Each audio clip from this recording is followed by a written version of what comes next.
les 10 paroles que Moïse recevra sur la montagne et qui vont marquer, symboliser ce chemin de l'Alliance. Élie, le prophète par excellence, celui dont on disait qu'il allait revenir un jour et qui symbolise à la fois la force de Dieu et sa présence concrète, aimante, miséricordieuse, exigeante auprès de son peuple. Et voilà que ces deux personnages, apparus dans la gloire, s'entretiennent avec Jésus. Mais là, peut-être une surprise. Ils ne parlent pas des affaires du ciel. Ils ne parlent pas de la gloire de Dieu, de son projet pour l'humanité, de l'alliance toujours fragile devant l'infidélité du peuple. Ils parlent de choses très concrètes sur cette terre, de son départ qui allait s'accomplir à Jérusalem. Autrement dit, de ce que Jésus va connaître dans sa passion, sa condamnation à mort, le rejet de son message et de ce qu'il est venu accomplir pour les hommes. Sa mort sur la croix, comme le dernier des malfaiteurs. Il parle avec Jésus de son destin tragique, de l'échec apparemment total à vue humaine de sa mission, et sans doute évoque-t-il la promesse de la résurrection.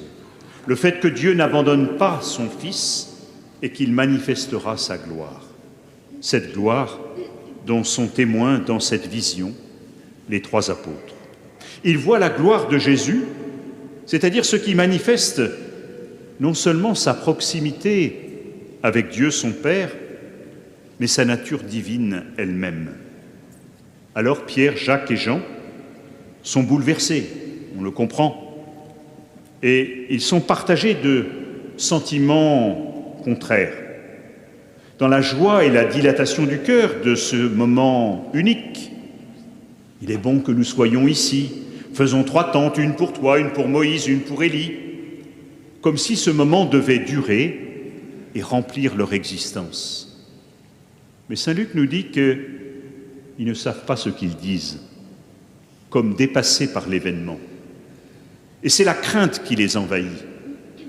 Ils sont sans défense quand ils pénètrent dans la nuée. Là, la voix du Père se fait entendre comme au jour du baptême de Jésus. « Celui-ci est mon Fils, celui que j'ai choisi, écoutez-le. » Jésus est manifesté, reconnu comme le Fils aimé de Dieu, comme celui en qui Dieu se révèle, se fait connaître et réalise son projet. Mais lorsque tout s'arrête, Jésus reste seul avec ses disciples, dont il nous est dit qu'ils gardent le silence et ne rapportent rien à personne, à ce moment de ce qu'ils ont vu et vécu. Quelle signification peut avoir cet épisode si extraordinaire et si étonnant pour nous? D'abord, sans doute, Jésus a-t-il voulu associer intimement les 3 disciples à ce qui allait se passer. Il a voulu leur montrer qu'eux aussi, qui allaient partager, traverser l'épreuve de la passion avec leur incompréhension, leur faiblesse, leur lâcheté, entre la trahison de Judas, le reniement de Pierre, l'abandon des uns et des autres, seul Jean se trouvera avec Marie et quelques autres au pied de la croix. Mais que pourtant, dans le drame, dans le découragement, l'effondrement qu'ils allaient connaître d'eux-mêmes et de leur espérance, ils ne devaient pas perdre de vue la perspective, le but, l'achèvement. Oui, Jésus est le Fils bien-aimé du Père, celui en qui il a mis tout son amour, celui qui sont appelés à écouter et à suivre. Et Jésus est habité de la gloire de Dieu.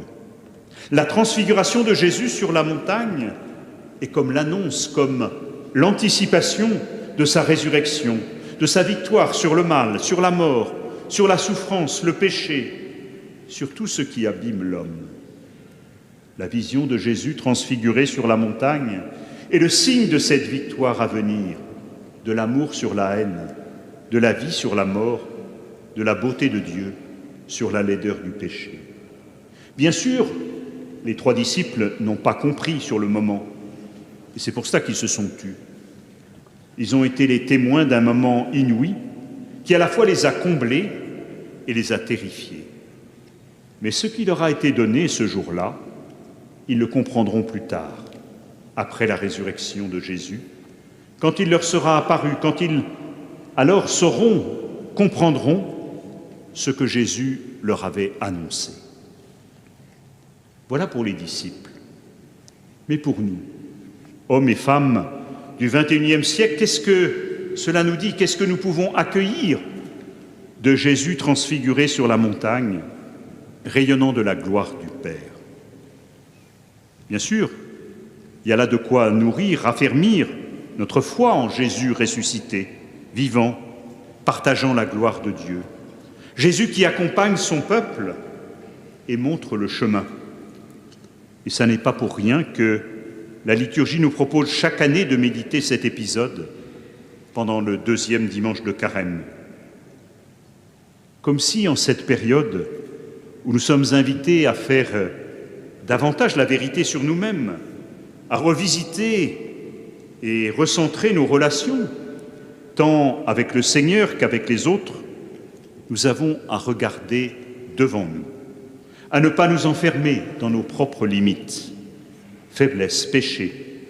Si nous n'avons pas seulement à porter les supplications des hommes et des femmes de notre temps devant les souffrances accumulées et les malheurs du monde, et nous avons bien sûr à le faire, et à le faire spécialement en ces jours tragiques, devant la tragédie de la guerre en Ukraine et son cortège funeste de drames, de destruction, de malheurs. Nous avons aussi à nous redire cette perspective de la résurrection, celle de Jésus, mais aussi la nôtre. Nous sommes faits, l'humanité est faite pour partager un jour en plénitude cette vie et cette lumière de Dieu entreaperçue par les disciples sur la montagne. Malgré tous les éléments contraires, malgré tout ce qui peut nous accabler à juste titre, devant la maladie, la mort, l'injustice, les divisions, les haines, le malheur innocent, mais aussi les faiblesses ou les manquements de chacun ou de l'Église. Je pense aux souffrances des personnes victimes d'abus sexuels ou spirituels de la part de membres de l'Église. Nous savons qu'au bout du compte, nous sommes faits pour la vie en abondance, la vie qui ne finit pas. Bien sûr, cela reste tellement mystérieux, au-delà des mots et des descriptions, mais cette espérance-là nous est donnée et elle est invincible. La transfiguration de Jésus ouvre notre espérance pour chacun de nous, mais aussi pour l'humanité tout entière. Non pas comme une fuite des réalités, des responsabilités, des drames de notre temps. Rappelons-nous que Moïse et Élie n'ont pas parlé avec Jésus des choses du ciel, mais de ce qui allait advenir à Jérusalem. Non pas une fuite dans les nuages, mais l'horizon dans lequel tout ce que nous vivons, nos joies et nos peines, nos souffrances, nos espoirs, nos projets, tout cela peut s'inscrire. Le Christ transfiguré nous ouvre l'espérance pour l'au-delà, pour après notre mort, même si encore une fois nous ne savons pas la décrire, mais il nous ouvre aussi l'espérance pour aujourd'hui. Jésus transfigure nos vies, nos existences, et les éclaire de la lumière qui vient de Dieu pour que nous puissions vivre, choisir, décider, nous engager, partager selon le projet de Dieu pour l'humanité. Chers amis diocésains de Dijon, au moment où vous accueillez votre nouvel archevêque, je ne veux pas vous proposer je ne sais quel plan pastoral pour le développement du diocèse. Ce serait à la fois ridicule et prétentieux. Bien sûr, il y a des questions qui se posent et se poseront. Bien sûr, il y a des projets que nous avons à bâtir ensemble pour être fidèles à la mission qui est la nôtre, à l'appel aussi du pape pour vivre une Église plus synodale ensemble, pour marcher ensemble sur le chemin de l'annonce de la foi. Cette espérance, c'est ce que je voudrais vous proposer en premier, c'est de la partager.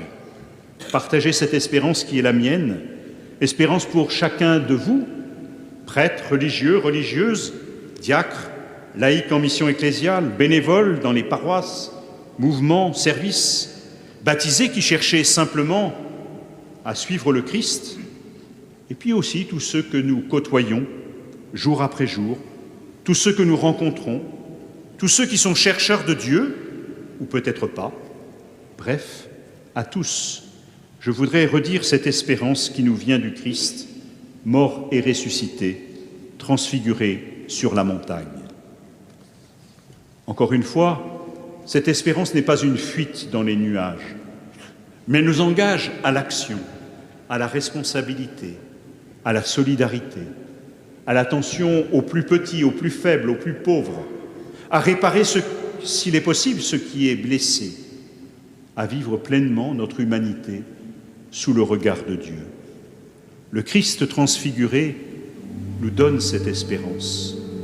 Accueillons-la. Qu'elle puisse changer, transfigurer nos vies, notre Église, notre monde. Amen.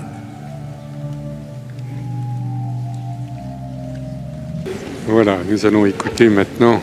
Voilà, chers amis, nous voici presque au terme de cette célébration. Et je voudrais, en essayant de ne pas être trop long, adresser un certain nombre de remerciements. Comme je l'ai dit tout à l'heure dans l'homélie, l'espérance nous habite, en tout cas elle m'habite, et elle a été, je crois, comme un fil conducteur de mon ministère de prêtre puis d'évêque jusqu'à ce jour. De ce don de l'espérance, parfois petite, souvent fragile, je voudrais remercier le Seigneur, lui rendre grâce, car c'est elle qui nous ouvre la porte de la foi et l'expression de la charité. J'ai eu la chance, le bonheur, d'exercer des ministères très variés dans l'Église comme prêtre puis comme évêque. J'ai essayé de les remplir le mieux possible, avec sans doute plus ou moins de succès. Et je voudrais remercier sincèrement tous ceux qui m'ont fait confiance. Et je voudrais citer en premier lieu, bien sûr, le pape François, qui, par 3 fois, m'a confié une mission épiscopale. Monseigneur Miglioré, nonce apostolique, pouvez-vous ainsi transmettre au Saint-Père l'expression de ma gratitude et de ma fidélité. Merci à vous, frères évêques, et en particulier aux évêques de la province de Dijon, qui êtes venus m'entourer, manifester ainsi la collégialité épiscopale. Merci en particulier à Monseigneur Benoît Rivière, qui a accepté, comme c'est la tradition, l'évêque le plus ancien dans notre province, a accepté d'introduire notre célébration et de me conduire jusqu'à la cathèdre. Ma mission épiscopale a commencé à Lille, comme évêque auxiliaire, où je viens de vivre 5 belles années dans ce diocèse à la fois nombreux, varié, engagé, aux côtés de Monseigneur Laurent Ulrich, qui m'a introduit et d'une certaine façon appris l'exercice du ministère épiscopal dans une confiance partagée et une vraie fraternité. Merci. Merci aux prêtres, diacres, religieux, laïcs en mission et fidèles de Lille. Un certain nombre sont présents ici. Merci à vous qui êtes venus m'accompagner à Dijon. J'y suis très sensible. Ensuite, il y a eu Lourdes, où le pape m'a nommé délégué apostolique, au-delà d'une mission un peu délicate, voire complexe, avec à mes côtés le recteur, Monseigneur Olivier Ribadoluma, les chapelains, tous les acteurs du sanctuaire. Je voudrais dire que j'ai vécu là, de l'intérieur, la grâce du message de la Vierge Marie à Bernadette, dans l'approche des malades, des pauvres et des petits. Oui, le sanctuaire national de Lourdes est bien le lieu de la guérison des corps et des cœurs. Et Marie aide chacun à y trouver sa place. Enfin ici maintenant, à Dijon, dans ce beau diocèse, chargé d'une histoire riche de sainteté, de l'engagement de beaucoup, et dont je peux mesurer, à travers les quelques rencontres qui ont déjà eu lieu, l'amitié, la simplicité fraternelle, et aussi les attentes qui se sont exprimées. Comme je l'ai déjà écrit, je voudrais que mon ministère au milieu de vous soit vraiment un ministère de communion dans la diversité de ceux et celles qui constituent ce diocèse et où chacun pourra apporter sa pierre à l'édifice. Ensemble, nous avons à porter l'Évangile, à permettre qu'il soit annoncé et transmis comme une bonne nouvelle, en particulier aux jeunes. Et nous savons que la transmission entre les générations ne va pas de soi. Hier soir, nous avons eu une belle veillée avec les jeunes et j'espère que ce sera le signe de beaucoup d'autres initiatives. Et puis, l'Évangile doit être transmis à tous ceux qui sont marqués d'une façon ou d'une autre par les difficultés et les épreuves de la vie. Et nous avons toujours à avoir ensemble ce souci. Merci en tout cas de votre accueil chaleureux qui me touche en vérité. Et puis je voudrais aussi remercier mon prédécesseur, Monseigneur Roland Minnerat, pour son accueil fraternel et pour son aide pour que mon arrivée dans le diocèse se passe dans les meilleures conditions. Permettez-moi aussi d'avoir une pensée pour l'archevêque qui l'avait précédé, Monseigneur Colony, Michel Colony, que j'ai connu autrefois à Paris, étant tout jeune prêtre et qui était aussi un de mes prédécesseurs comme aumônier du lycée Montaigne. Puisque j'évoque Paris, mon diocèse d'origine, là où j'ai vécu mon enfance et une bonne partie de mon ministère de prêtre, je m'excuse, ce n'est pas toujours facile d'être parisien et nul n'est parfait. Je voudrais citer les archevêques successifs, cardinal Marty qui m'a accueilli au séminaire en son temps, cardinal Lustiger qui m'a ordonné diacre puis prêtre à Notre-Dame de Paris et qui fut mon évêque pendant près d'un quart de siècle, avec la force de sa personnalité et de ses intuitions. Et enfin le cardinal André XXIII, avec lequel j'ai collaboré étroitement à la conférence des évêques de France. Et puis tous les prêtres, diacres et laïcs rencontrés au cours de ces années avec lesquels nous avons partagé tant de missions et d'engagements. Un mot aussi pour le séminaire français de Rome, où j'ai été séminariste et dont j'ai été aussi quelques 30 années plus tard le recteur, en pensant à tous les jeunes prêtres et séminaristes que j'y ai connus, il y en a quelques-uns ici présents. Le Seigneur ne cesse d'appeler au service de son Église et nous avons à entourer de notre prière et de notre amitié les séminaristes du diocèse de Dijon, je les ai rencontrés hier soir, et tous ceux et celles qui, dans le secret de leur cœur, cherchent à orienter leur vie et s'interrogent sur ce que Dieu peut vouloir pour eux comme chemin de bonheur. Merci à ma famille, frères et sœurs, neveux et nièces, petits-neveux et petites-nièces, oncles et tantes, cousins, cousines, ceux qui ont pu venir aujourd'hui et ceux qui n'ont pas pu se déplacer. J'ai bien sûr une pensée particulière aussi pour mes parents. On les a cités tout à l'heure au memento des défunts, Daniel et Annie Kerouard, qui sont trop tôt disparus, mais qui, d'auprès du Seigneur, doivent partager la joie de ce jour. Les liens familiaux sont importants.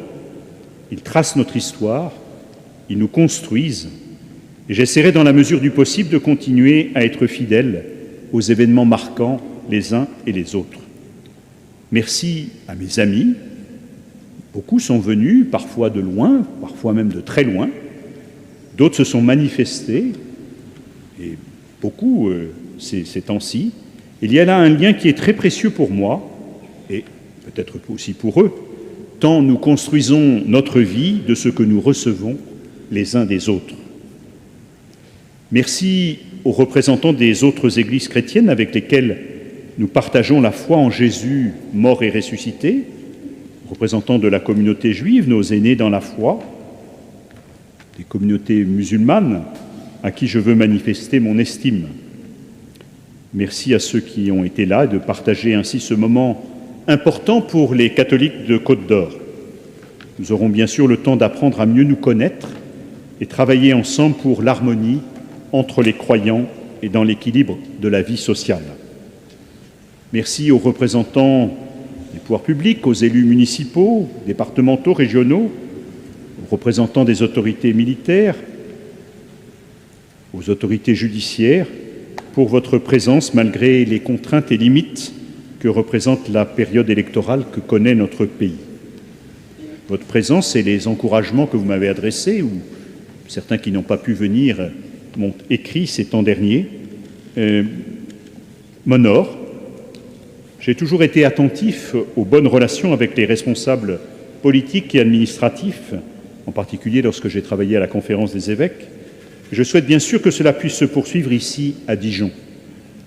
Notre laïcité française est un bien qui permet la neutralité de l'État et la convivence sociale entre tous, en nous rappelant qu'elle ne peut être la négation ou la mise à l'écart de l'expression religieuse, laquelle ne peut être limitée à la sphère privée. Si l'État est laïque, et encore une fois je pense que c'est une bonne chose, la société, elle, ne l'est pas.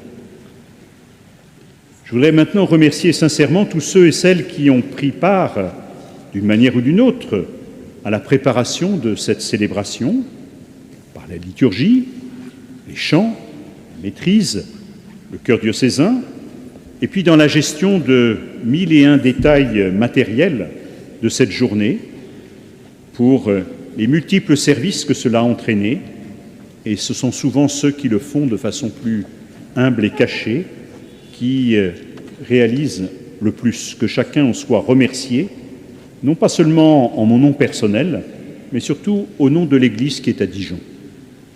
Enfin, je voudrais simplement annoncer, sans surprise, une première décision. Père Éric Millot a assuré pendant de nombreuses années la charge de vicaire général du diocèse, dont nous savons qu'elle n'est pas facile et qu'elle est souvent lourde. Et je lui ai demandé de l'assumer quelque temps encore, ce qu'il a accepté, et je l'en remercie très vivement.